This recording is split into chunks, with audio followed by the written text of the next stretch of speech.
Although our team is just going to shred them too. Basically the dream. Basically the dream. This is what you get the Schlieffen for, right? This is it. Feeling pretty good about it. Now, we do... Oh my goodness. We do definitely need to dodge the Vinso Torps. Those are terrifying. Okay, game's over. Too bad. I mean, we could have... Honestly, we would have farmed the Petro. We would have gone on to farm the Satsuma around the corner. But hey, you know what? You know what? 220k? Not too bad.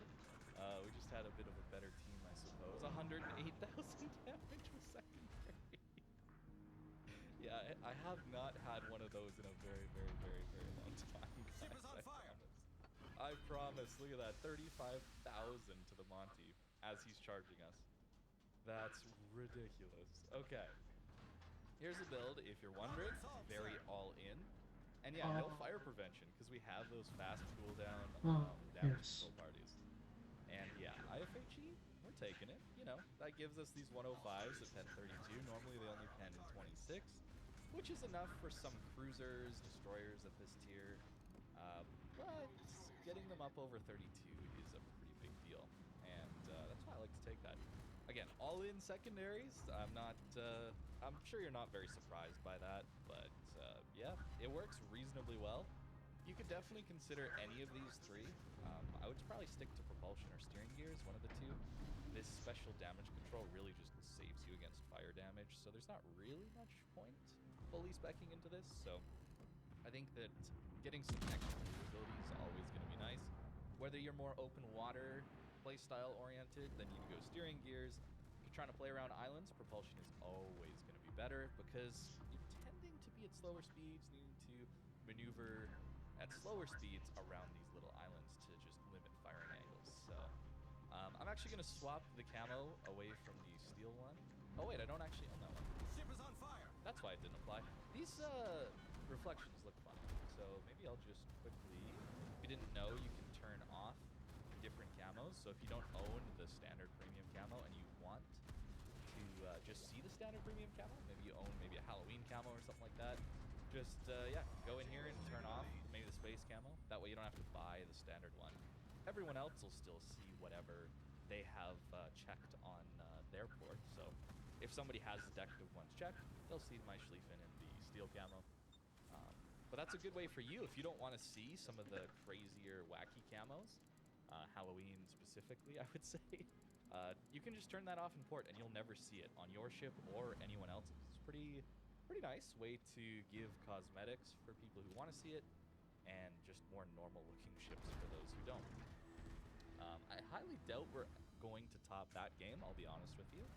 So maybe we'll get to suffer this match and you get to really see the highs and lows of Schlieffen in one singular video. I doubt that.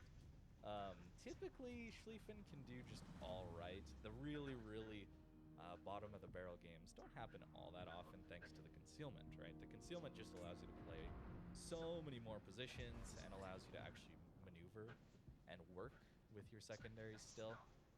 That's reasons why GK, Ohio, some of the other secondary battleships tend to struggle to get any value out of their secondaries in a lot of matches where it's more passive, because everyone sees you coming.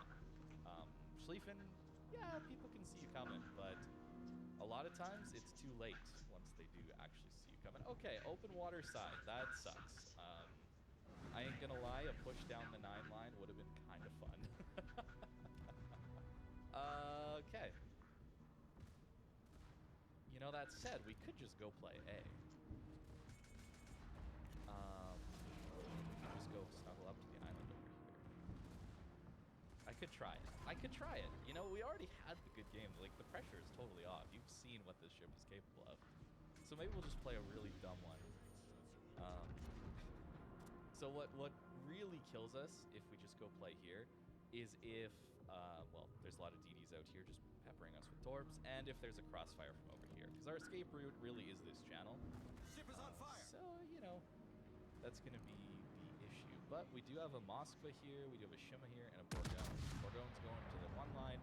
If I go to this 3-4 line, we get a decent crossfire here at A. That should help us deal with whatever they have coming here. but definitely a little scary.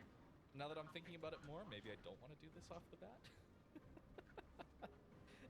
It's an all-in play, you know. We could be, I mean, the video could be over in 2 minutes from now. I don't know. That's how these all-in plays can go. That's why I like playing where there's islands, right? Where I made a bunch of all-in plays last game, and they weren't really all-ins because we have so much island cover that we can make use of. You know what? You know what? Considering the Shima just used his smoke, my trust in this guy has just gone down slightly. So I'm just gonna hold position here and see what we see. All right. Conqueror appears to be AFK. Our middle guys are mostly going to C. Yeah. I don't wanna all in just yet. The point is interesting as a target. Maybe the Shima was smoking for the Moskva? Are they in a div? No, okay. Okay, Bourgogne, Torpedoes to starboard. so the double Schlieffen and Kremlin aren't spotted yet. But it at least means we don't have a double Schlieffen over here. Alright, we are now spotted. Moskva's using his radar, so we should be seeing something. Ship is on fire. And yeah, there's a small one. So it's interesting that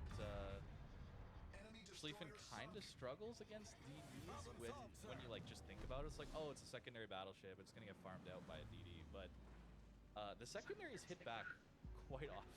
So a lot of these DDs actually won't want to take an engagement with you, just because you're gonna do a lot of damage back to them, just an absolute ton. Smallin might have had torps for us, so let's just pop our hydro to make sure we don't eat those. Yeah, we'll take a double fire. It's fine. Notice how the enemy team is just like giving up the 1, 2, 3 lines here. That gives us the ability to play here just a little bit, even though the enemy team has so many ships here. There's so many of them, it's ridiculous. All right, get some secondaries on the Mecklenburg. But notice how they don't have a crossfire up here. Like over here, if there was a, he gets a double fire instantly. That's pretty unfortunate. But that's what allows us to play a position like this a little bit easier. The point there kind of sucks, to be honest.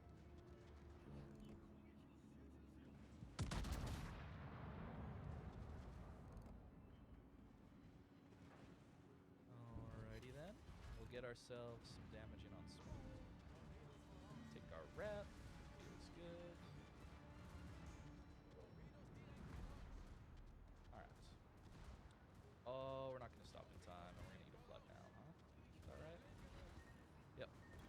Okay. Mistimed the damage control, which is a little unfortunate. But we're now in a reasonably safe-ish position. Of course, Smallland can be just torping us over and over again, but... oh, Salem has angles on us. That's right. But hopefully we can stop. Oh, that's right. I always forget how badly floods impact your ability to maneuver. So we lost all our HP. I think this push would have been fine if I had been just a little bit more aware of what was going on. I am just going to use that because I'm about to die. So every little bit of HP matters. Earring. Interesting. So yeah, the enemy team has won the C flank, and that's where we sent all of our ships. And we died. Fair enough. So, you know, games like this, I guess, happen. We've all been there for blowouts. Wow, we have 190 points and they have 500. Yeah, so blowouts happen. Got a little unlucky with the Mecklenburg, honestly. 2 double fires like that is pretty ridiculous. And I timed my damage control kind of poorly. But, you know, Schlieffen is a bit more of an all-in kind of ship. And in blowouts, it's always going to struggle. So